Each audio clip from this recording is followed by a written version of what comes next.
If anyone had asked me that morning how my day was going, I would have said, ordinary. I brewed my usual dark roast, fed the neighbor's cat, who always wandered into my yard, and sat down to pay a few bills. Ordinary, predictable, comfortable, nothing in the air warned me that within minutes my heart would be split open. The phone rang, my son's name lit the screen, asterisk asterisk Daniel asterisk asterisk. My pulse softened, he didn't call often anymore. Busy life, busy job, busy friends, but when he did I picked up on the first ring. That's what fathers do, we wait. We're always ready. Hey, son. I answered warmly, everything okay. There was a burst of static. Muffled talking in the background, then a quick, distracted, "Yeah, hold on just a second." It sounded like he pulled the phone away. Voices echoed, laughter, music. Maybe he was at a restaurant or a bar. I smiled faintly. He was young. Social, living life. I started to say, "If you're busy, we can talk lat." Then I heard it, a woman's voice. Sharp, amused, did he fall for it again? Another laugh louder this time, unmistakably asterisk asterisk Daniel's asterisk asterisk. Of course, he snorted. He always does. He's too blind to notice. My hand froze around the phone. Blind, notice what? I leaned forward in my chair, breath trapped somewhere deep in my chest. The woman giggled. "You're horrible," Daniel scoffed. "No, I'm smart. He trusts me with everything. Money, paperwork, he signs whatever I tell him to. It's almost pathetic. Pathetic." The word stung worse than any insult in my entire life. I stopped breathing. Every cell in my body seemed to go quiet, listening, absorbing, disbelieving. "And don't worry," Daniel continued with a confidence I didn't recognize, cold, arrogant. "He won't figure out anything. The old man still thinks I'm managing his investments like a loyal little son, as if—" Another round of laughter exploded from both of them. My grip tightened so hard the phone creaked. It felt like the floor under me shifted suddenly, like the house itself leaned sideways. My own son, my own flesh and blood, mocking me to impress some woman. Something inside me began to crumble slowly, painfully, like a wall that had stood for decades, finally splitting down the middle. I whispered Daniel. He didn't hear or didn't care. The woman's voice floated back. "So how much did you get this time?" "A good amount," he said proudly. "Enough to take you on that trip you wanted, and he'll never notice. He's clueless, clueless, old. Blind, pathetic. Words spoken about me.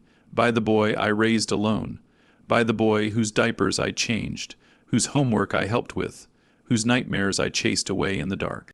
My vision blurred, and for a second I closed my eyes, hoping this was some cruel, impossible misunderstanding. But their laughter sliced that hope to shreds. A final confirmation hit like a hammer, Daniel sighing with smug contempt. "As long as he keeps trusting me like the fool he is, we're set." That was enough. Enough to break a father's heart. Enough to wake something inside me I didn't know existed. Something cold, focused, and tired of being taken for a fool. I lifted the phone slowly to my ear. "Daniel," my voice didn't shake, it didn't crack, it was steady, terrifyingly steady. The laughter stopped instantly. There was a sharp inhale, muffled chaos, the sound of the phone being fumbled. Dad," I could almost picture his face draining of color. You weren't supposed to. You forgot to hang up," I said softly. He stuttered something, an excuse, a lie forming on his tongue. But I didn't stay long enough to hear it. "I'll call you later," I said, but I knew I wouldn't, and then, for the first time in my life, I hung up on my son. Not angrily, not dramatically, just quietly. Because the moment I pressed the red button, one thought formed crystal clear in my mind. Asterisk asterisk, this ends now. Asterisk asterisk, I stood up, grabbed my coat, and walked out the door. My hands were calm, my breathing steady. There was no rage, just resolve. I drove straight to the bank. And with every passing streetlight, every turn of the wheel, every silent beat of my heart, I whispered the same cold truth to myself. Asterisk asterisk, love does not mean letting someone destroy you. Asterisk asterisk, the bank Lobby smelled of polished wood and quiet judgment. Every click of my shoes echoed across the marble floor, and with each step I felt more of the truth pressing down on me. Not the truth I already knew, but the truth I feared I was about to confirm. I didn't make an appointment. I didn't call ahead. I simply walked in with the steadiness of a man who had finally reached the edge of a cliff and decided he would no longer slip backward. Mr. Ellery, Mrs. Harlow glanced up from behind the counter with her usual warm smile, a smile I couldn't return. Morning, I managed. I need to see all financial activity on my accounts. Her expression softened with concern. Of course, is something wrong? My chest tightened. I wasn't ready to say the words out loud, not yet. Speaking them would make the betrayal real, tangible, unavoidable, just a review, I said quietly. She didn't push further. She led me to her desk in the corner, the same desk Daniel used to lean against when he was a teenager, begging for lollipops from the candy jar on her shelf. The same desk where he'd fill out deposit slips with childish, jagged handwriting while bragging about becoming a businessman like his dad. Funny how memories can feel like knives. Mrs. Harlow typed quickly. The screen flickered. Then lines of transactions began to populate. My stomach dropped. There were withdrawals, large ones, transfers recurring, payments odd amounts. A slow numbness crept up my spine. Mr. Ellery, she said carefully, did you authorize these? I leaned in, one date, then another, then another. Each one a quiet wound, no. I whispered. She clicked deeper. Some of these required signature authorization. A pause. Then she looked at me with an expression I had never seen on her face, genuine alarm. These are signed by your son. The words landed with a heavy, puncturing force. My mouth went dry. I felt suddenly cold, as if someone had opened a window inside my chest. Of course, Daniel signed them. I knew that, but seeing it in black and white, on official forms, with my name forged confidently in his handwriting, hit differently. Like a punch instead of a whisper. I'll need copies, I said. Everything you can legally provide, Mrs. Harlow nodded slowly. Are you sure you don't want to talk to him first? Talk to the boy who called me *blind* and *pathetic* less than an hour ago. No, I said, my voice steadying with resolve. I want the documents. She printed them silently, page after page, forming a stack thicker than I expected. Each sheet was a betrayal wrapped in ink. When she finally slid the pile toward me, I stared at it. White paper, crisp edges, official seals. Proof that my son had been stealing from me for months, maybe longer. I picked up the first page, a transfer of $3,500. My signature, except not my signature, just an imitation, a lie written with confidence, one Daniel must have practiced. I closed my eyes, rubbing the bridge of my nose. Thank you, Mrs. Harlow. If you need help contacting the fraud department, I know, I said. But first I need something else. She waited. I need the name of a good attorney. Her jaw tightened. She understood. Give me one moment, she said gently. ###***, the attorney ***, Vivienne Marlowe's office sat on the second floor of an old brick building downtown. The kind of place where bad decisions came to be dissected. The kind of place where people like me, blind fathers, trusting fools, came when love had finally reached its breaking point. Her receptionist ushered me in quickly. Ms. Marlowe can see you now. I stepped inside. Vivienne stood behind her desk, still. Gray suit fitted perfectly, hair pulled back, eyes sharper than any courtroom gavel. Mr. Ellery, she said, offering a hand. Please sit, tell me everything. I swallowed. My throat felt thick, heavy. Speaking the truth to myself was hard enough. Speaking it to a stranger felt like tearing open a wound that was still bleeding. My sons, I began, then hesitated. Vivienne waited patiently, pen poised but unmoving. My son stole from me. I said finally. The words came out cracked and quiet, but real, more real than anything since that phone call. Financially, she asked. I nodded significant amounts. Proof. I slid the folder onto her desk. She opened it and scanned the pages with quick, precise movements. She didn't show pity, just focus. Somehow that made it easier. After several minutes, she leaned back. These signatures are forged, she concluded, and these transfers violate banking and fiduciary law. I stared down at my hands, my aging hands, worn with years of labor, sacrifice, and fatherhood. I trusted him. I murmured completely, stupidly. Vivienne shook her head.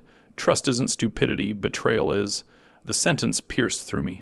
Mr. Ellery, she continued, you have two choices. Confront him privately or pursue legal action. But I need to warn you, the amounts involved here will force the bank to involve authorities. A private agreement may not be enough. I flinched. I didn't want my son to be arrested. I didn't want him to face jail. I wanted him to wake up, to feel shame, to come back to me as the boy I raised, not the man he'd become. What would you advise? I asked. Vivienne folded her hands. I advise you to protect yourself first. Emotion later. Emotion, I echoed softly. I haven't had time to feel any. She gave me a compassionate look. Just a flicker, but enough. I'll take your case, she said. And I'll help you through whatever comes next. For the first time that day, I felt something shift inside me. Not warmth, not relief, but purpose. I left her office with the weight of betrayal in one hand and the beginnings of justice in the other. Asterisk, the final confirmation asterisk that night. I sat alone at my kitchen table. The documents spread out like wreckage from a plane crash. Every page was a shard of my son's greed, every line a scratch across the years we shared.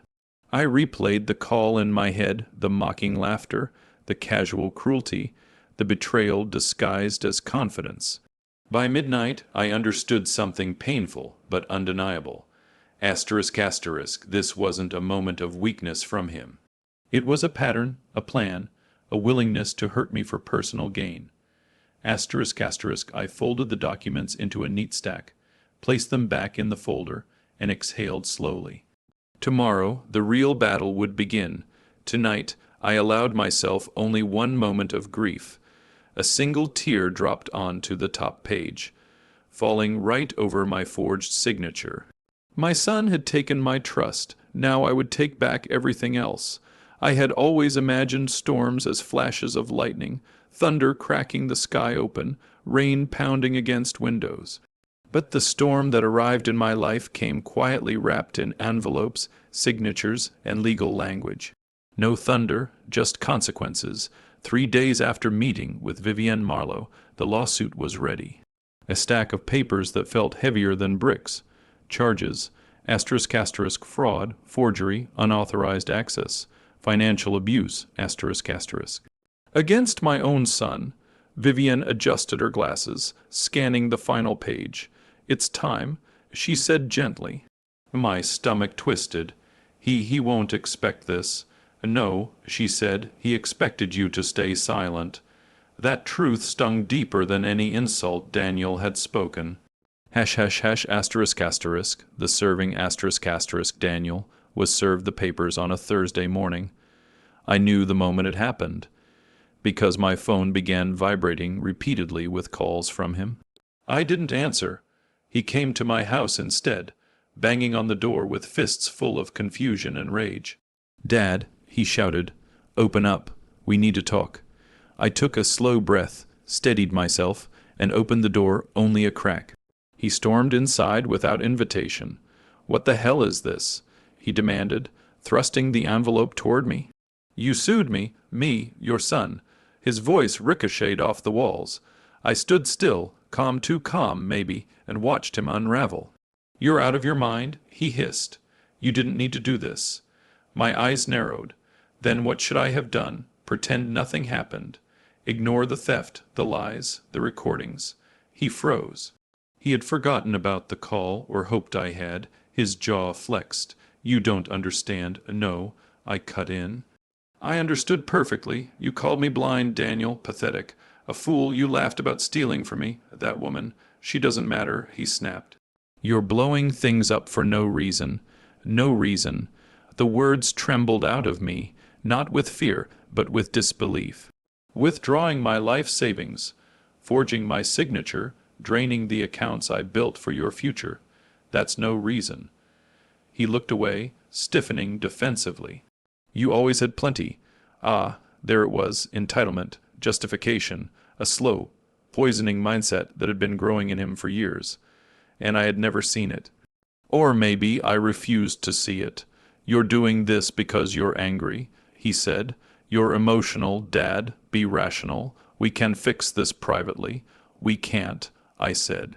It's already in motion. The bank knows. The law knows. His voice cracked with panic. You're ruining my life. I stared at him, heartbreak swelling inside my ribs. You ruined your own life the moment you decided I was an easy target. For the first time, he fell silent. Vivienne will contact your attorney.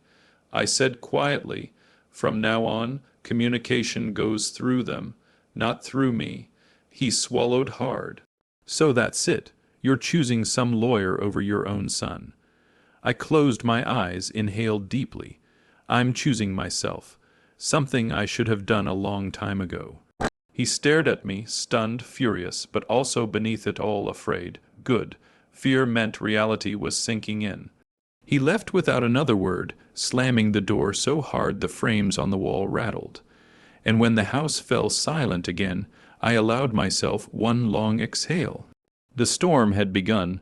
Hash, hash, hash, asterisk, asterisk, the courtroom, asterisk, asterisk. The courtroom was colder than I expected, polished stone floors, oak benches, and an air of tension that hung thick above every whispered conversation.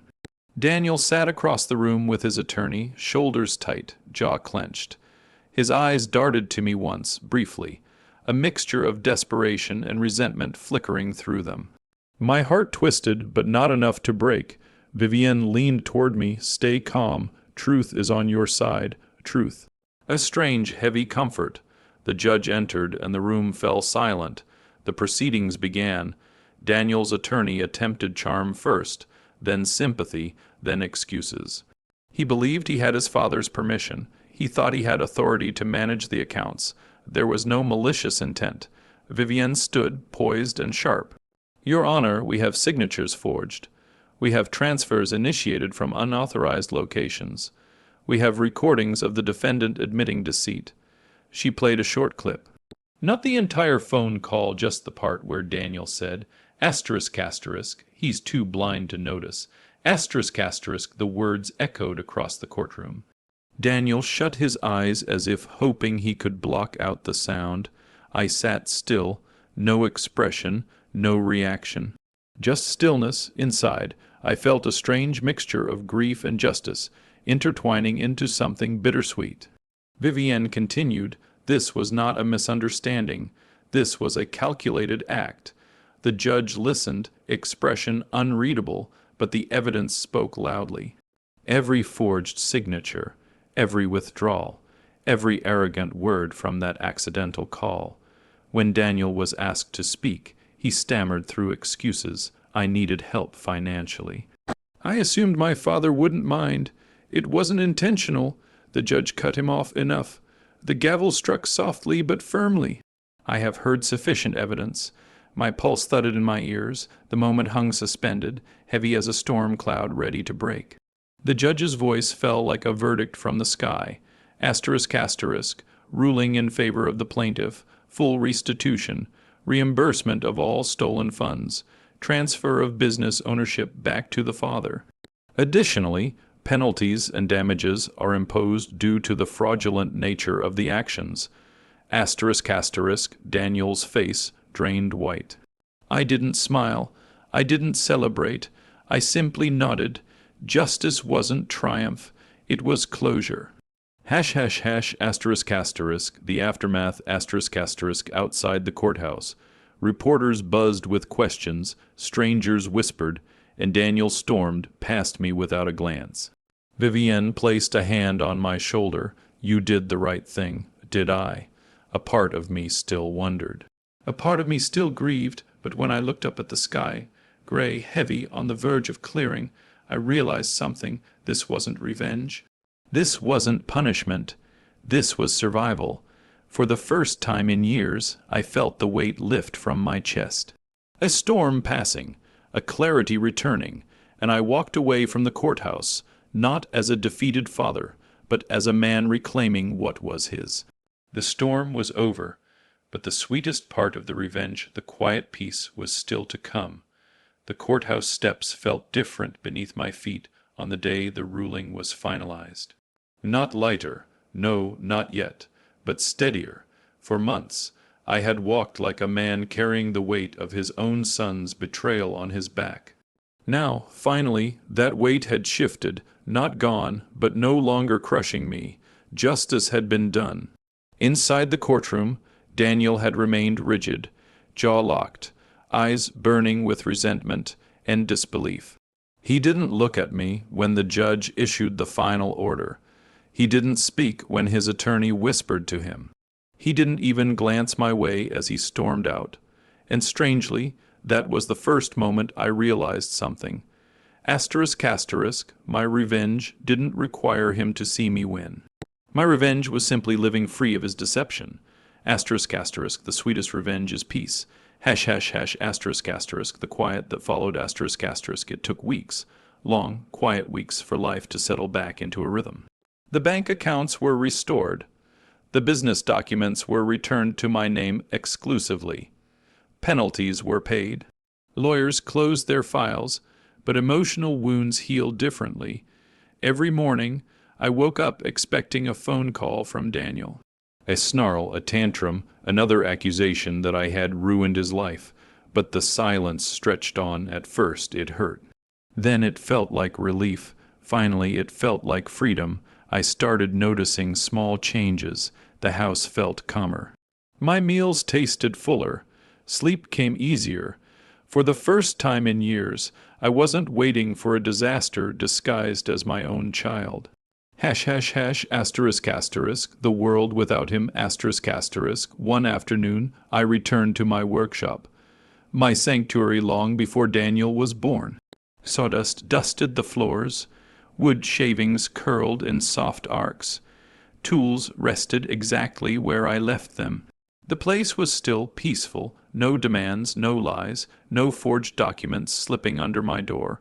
I ran my hand over the smooth surface of a half-finished table, feeling the grains beneath my palm.